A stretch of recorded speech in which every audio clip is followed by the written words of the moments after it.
Now to a story you will only see right here on the WHAS 11 night team. Tonight, a Southern Indiana restaurant closes for the last time. The owner tells us her story is a reminder of why it is so important to shop local. Tom Lally takes us there. Few people remember 2020 as the year things opened up, but for Parnelli's, it was. They opened these doors for the first time about a month and a half before the pandemic began. And tonight, Patri Marconi and her staff closed the doors for the last time. Bringing what we loved about Chicago to here and then not being able to do it anymore. That's the part that's going to be hard. The chili fries, the Italian beef, the people who eat them. We were here for the soft opening. And even TikTok. They weren't enough to keep this restaurant around.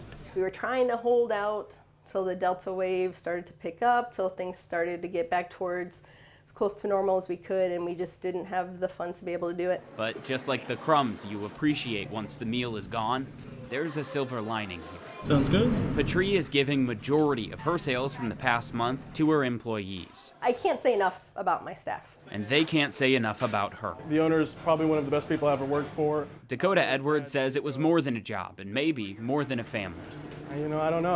A family's probably the best thing to call it. I say family's pretty cliche. A family with the occasional interesting reunion. I actually know her because she did my gallbladder surgery. That's right. Before Patri was a restaurateur, she was a surgeon. We met her husband and he was like, oh yeah, my wife used to be a surgeon. And I was like, wait a second, what was her name? And he told us and I was like, that's who did my gallbladder surgery. The thing is, the customers we have are so loyal and they would come so often and talk about how much they love our food and would just rave to anybody they talk to. It's just that number unfortunately never got big enough to be able to sustain the restaurant. I asked Patri if there's any takeaway from her story.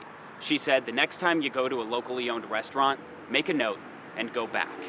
In Jeffersonville, I'm Tom Lally for WHAS 11 News on your side.